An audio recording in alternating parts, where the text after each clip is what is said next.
Welcome back to For the Record. I'm Sean Murphy. My guest today is Lisa Tepper-Bates. She is Executive Director for MASH, not the TV show, but this is the Mystic Area Shelter and Hospitality. We met recently at a radio function we both did together, and I said, got to have you on the TV show, so thank you for being here today. Well, thank you, Sean, and thank you for the opportunity to be on For the Record. So let's tell people, what is the Mystic Area Shelter and Hospitality? Describe it. Well, thank you. MASH is a nonprofit, and we provide shelter, homelessness prevention, and rehousing services for local families with children who are homeless or at imminent risk of homelessness.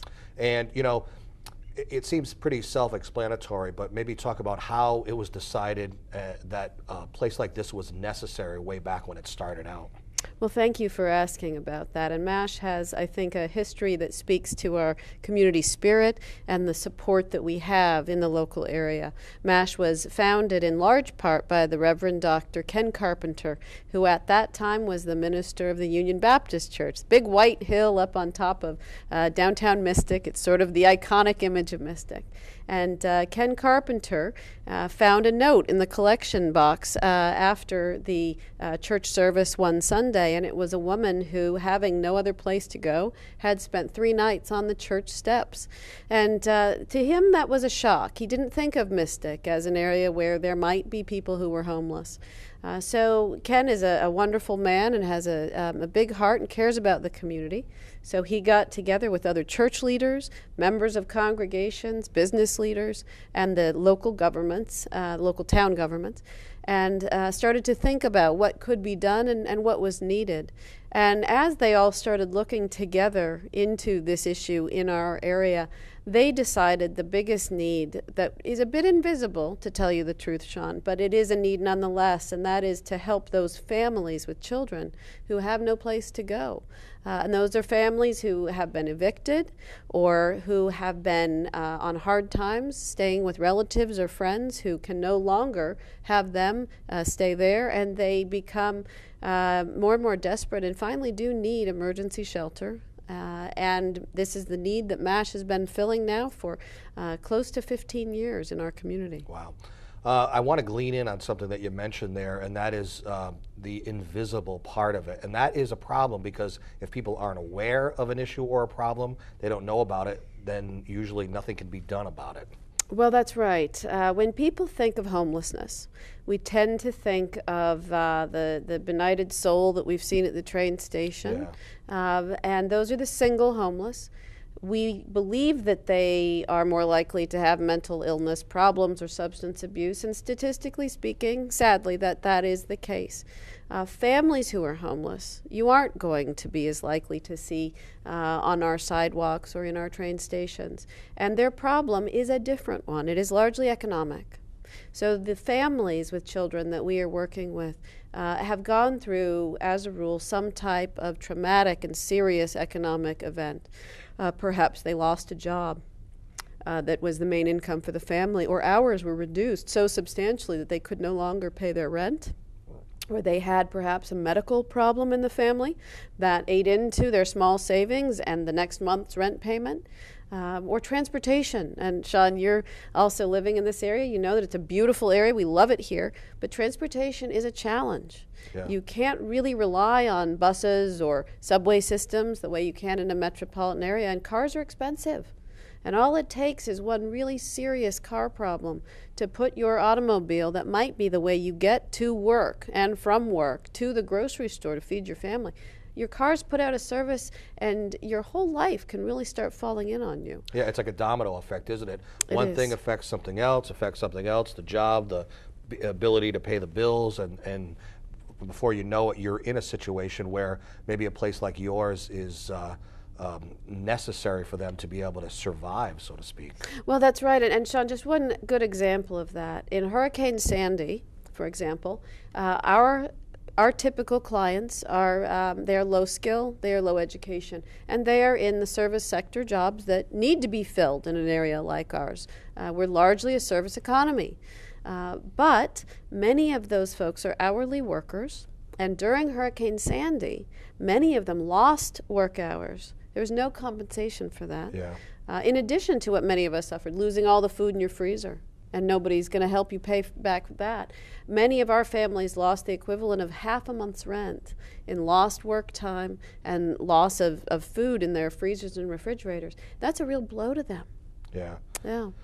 You know, you had mentioned a moment ago about when somebody, for example, maybe loses a job and then they fall into this sort of a domino effect where one thing happens. A lot of times, would you agree, and I'm sure you know this, that there are resources available that they, and for the majority of people, may not just be aware of that can help them out, whether it is some kind of financial aid, places to stay, not just a place like yours, but you know, medical treatment, things of that sort, knowing where to go and who to ask. There are resources available for you so that you possibly avoid getting to a situation where they really are, you know, what they would consider hitting, you know, the bottom, so to speak. That's right. And especially for those families with children, like our client population, there are services, there is help.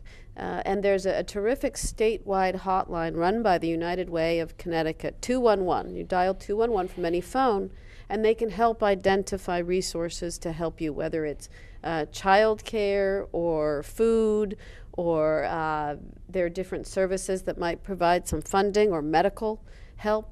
That is true, but it is still a challenge in areas of the state like ours. New Haven or Hartford, the big cities, have a lot more services for those in need. Because of the population? That's right. It's the density of population there. And, you know, it's also one of the side effects of our form of government in Connecticut. We have a lot of local governance, but that means in a big city where there is a bigger local government, they are going to have more services. Here it's a patchwork. Different towns provide different levels of service, and in an area like ours, New London County is a big area, but thinly populated, and each town makes different decisions.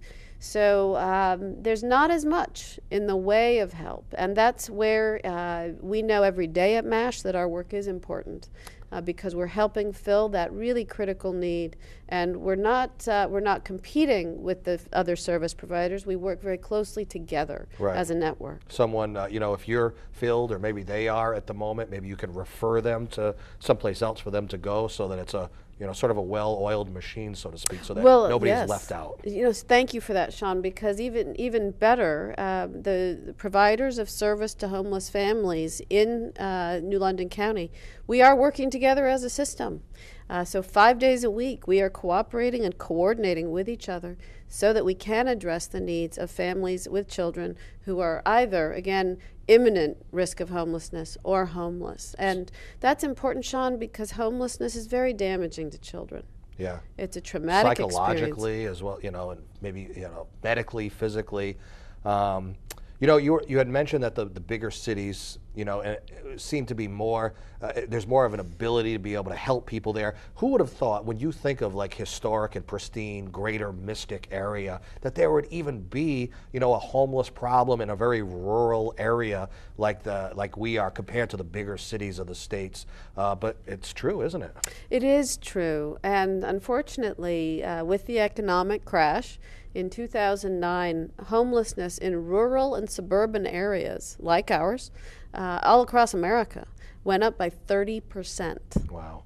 That was a big leap, and the numbers have not fallen. They've continued to go up, not by as much. But in the state of Connecticut, we've seen a real increase in the homelessness in areas like ours.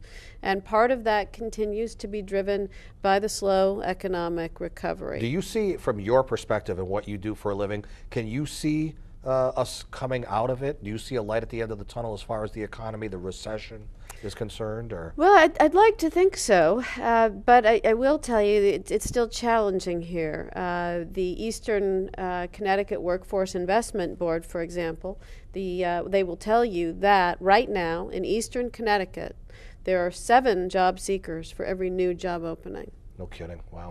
So that's a tough situation for us. And again, for our typical family who have breadwinners who are at the lowest skill and lowest educated end of that spectrum, it's a particularly tough time.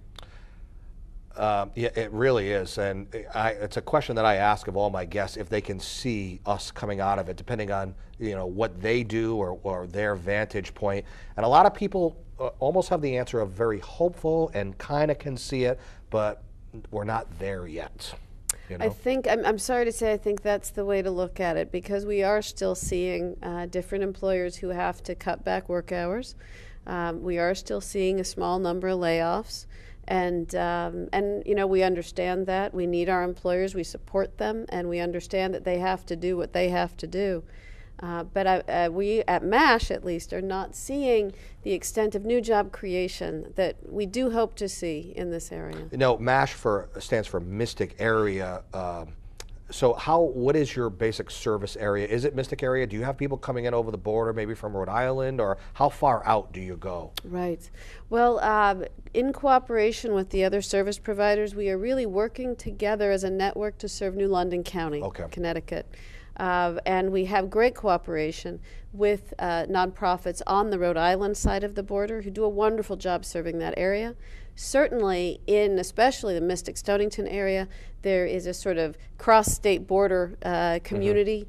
And so we do try and work cooperatively together to make sure that nobody falls between the cracks. And because of the range of people, the areas where people may be watching this show, if they happen to be in an area that's outside of your sphere of influence, I'm sure that you can refer them to somebody that's closer or a place that's more appropriate for them, I would imagine. Well, that's right. The very best way to get help is, again, to use that statewide hotline, 211, because they are available 7 days a week, 24 hours a day.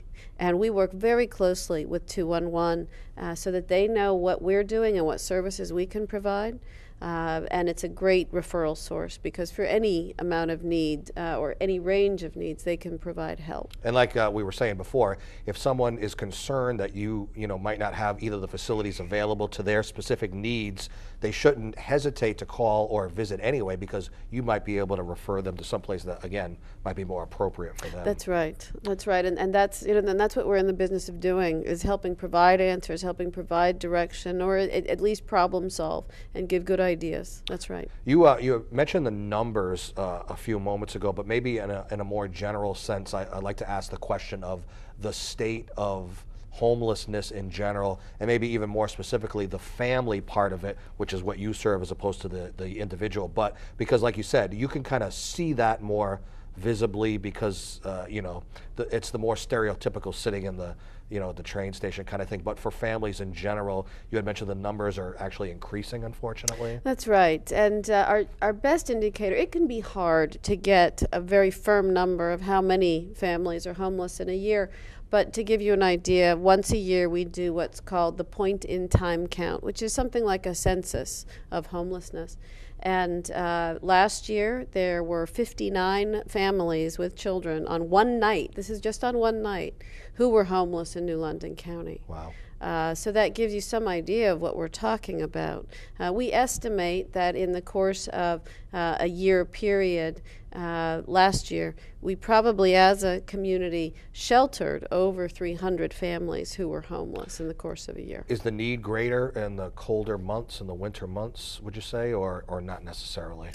It's interesting. The need for family shelter tends to go with certain points in the season. Around the holidays, for example, the need is lower because family and friends will stretch as far as they can. They feel more in the giving mood, I guess, and they'll be more, willing to, I guess, help out.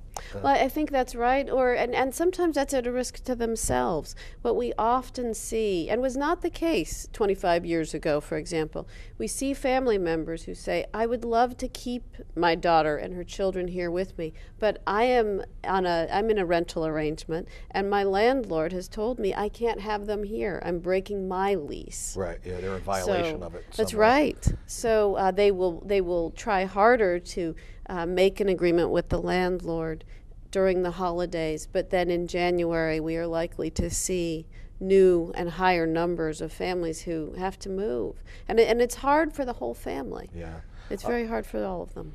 Since you brought up that subject, off the air, we were talking about the the state of rentals and how much of a challenge that is for you now. You know, when the economy, the first thing that went was the housing market when the, you know, recession happened, and maybe, you know, picking up a little bit now, but for the purposes of renting, that isn't the case at all. It's even more difficult now, right? Talk about that a little bit. That's right. Connecticut actually is the 6th most expensive state in America for housing costs. And our rental prices in this area are very high, especially compared to what most of our families can earn.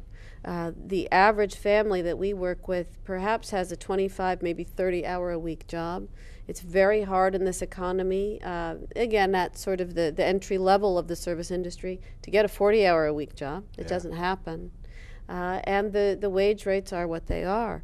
So when you're looking at a typical rent for a family of, say, 4, is about $1,000 a month. Yeah, and that's pretty average, right? That's pretty average. And what we've seen is an increase in the last 6 months in rental rates.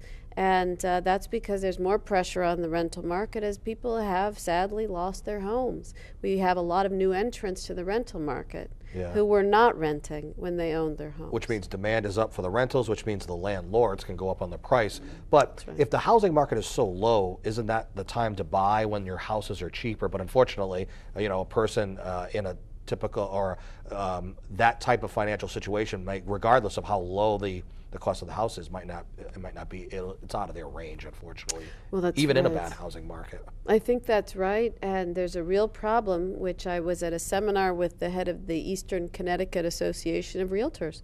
And the realtors will tell you it's a problem because just to get a mortgage, you have to have a substantial amount of the purchase price of the home that you can put down.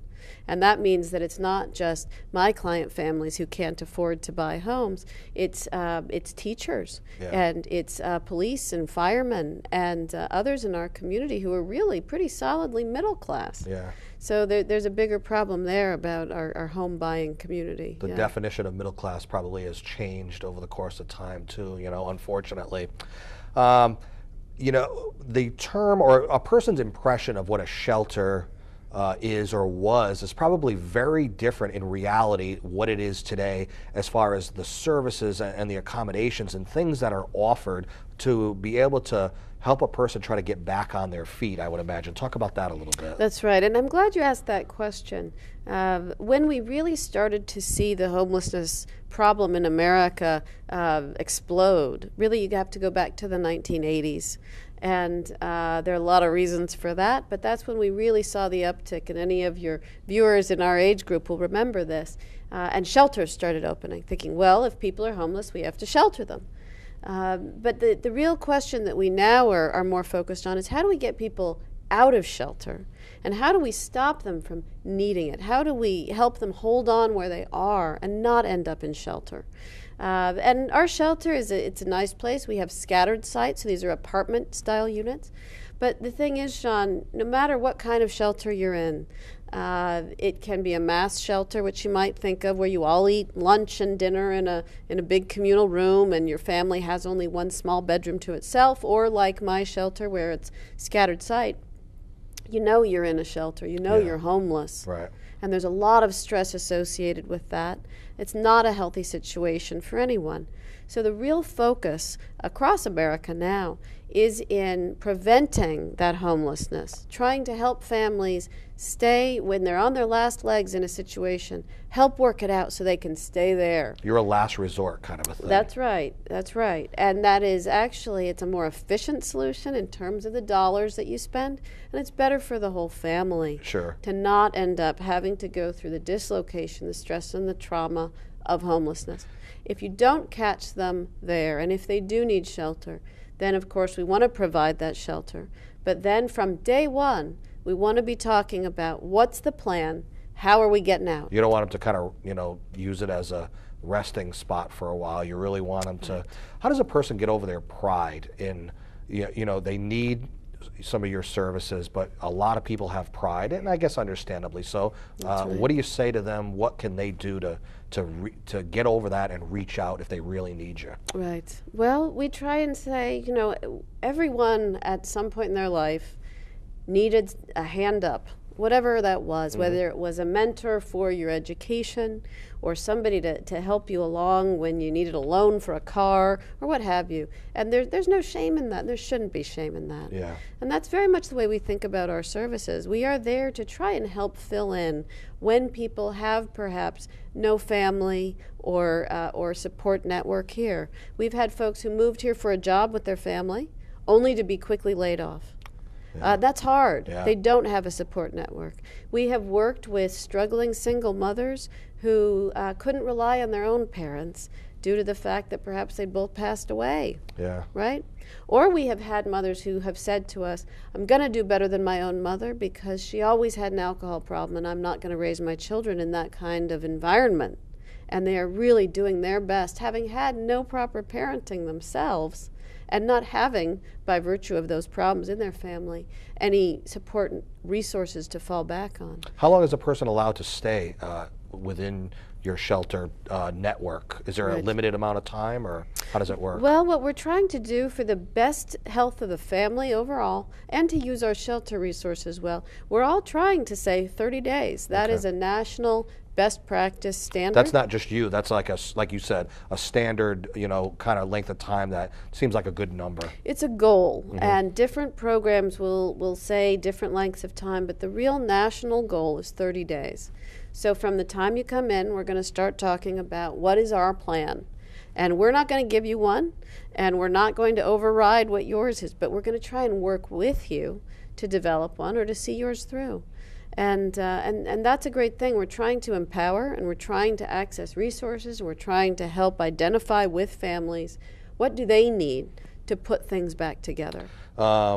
Do you allow pets at your place for a period of time? We do not. No? I'm sorry to say. We can't. That's an additional burden and additional cost we can't take on. We talked a lot today about people who need help and be able to utilize your facilities and services. What about somebody who has the ability to help or is willing to help, maybe in some kind of volunteer scenario? Are you always looking for volunteers? Well, we are, and that's a great thing. And people actually, we have a lot of repeat volunteers because they enjoy it. And they know they're doing something valuable. So what we always ask of, whether it's groups or individuals, we ask them to call our office and talk with us and tell us what they'd like to do, and we can brainstorm with them and all come up with a skills solution. available, right? That's right. Yeah. That's right. Everything from, we've got people who say, hey, I'll help move the furnishings. If you've got families you're putting in new permanent housing, I'll fix the doorknobs. I'll help with holiday deliveries of food. We've got people who want to come together with their church group and do garden maintenance, right? And we try and really accommodate their desires and our needs, and we've done a pretty good job, I think, at helping do that. You and I met at a radio event where you were doing a fundraiser, and your fundraisers are very fun. The one we were at, the good people of Coogan, Gildersleeve, and Mystic allowed you to have your fundraiser there. Tons of great food, I have to say. So these type of fundraisers occur on a relatively, you have on a fairly significant basis, you'll do these things, and I would imagine people can go to the website and learn when the next events and functions are coming up, correct? That's right, and our big event is in the summertime. We have a big fundraiser which we call our Iron Chef competition, where 2 restaurants compete. Ooh, and that's another a food lot event. of fun. That's right, another food event, and it's a lot of fun. People really enjoy it, and we always need volunteers for that. And our volunteers, we've got a very loyal group who come back year after year, but we can always use some more hands. All right, so give people the website for people to learn more, and what is it? MASH Shelter, M-A-S-H, shelter.org. And what can people find on the website? They can find more information about the programs that we have, shelter, homelessness prevention, and rehousing services. They can learn a little bit more about some of the stories of the families we work with. I think it's important that people know that each family has a story that is compelling, and they are important members of our community. Speaking of stories, do you have like success stories where someone has had to utilize your facilities and then was able to get back on their feet and then maybe come back at a later time and talk about how it worked out for them as an inspiration? We absolutely do. We had a wonderful speaker at one of our Iron Chef events. She herself was a veteran. She was married to a veteran. And unfortunately, her husband Came back from overseas service with undiagnosed post-traumatic stress disorder, PTSD. And it's a very sad fact that he dropped out of the family, and her life unraveled very quickly with her 2 small children. And she came into our shelter, but we helped to rehouse her, and she has moved on. She has a wonderful career as a legal librarian. She has bought a house with her new husband and has really done a wonderful job rebuilding her life. And the fact that we were there at a moment of her need was an honor for us. And she has come back year after year and done some great things for the families in our shelter. Great. It's great to hear about a success story. It is. Lisa Tepper Bates, the Executive Director of MASH, thanks so much for being on the show today. Appreciate it. Thank you, and thanks to your viewers for watching. And thank you for joining us for another edition of For the Record. I'm Sean Murphy. We will see you next time. Take care.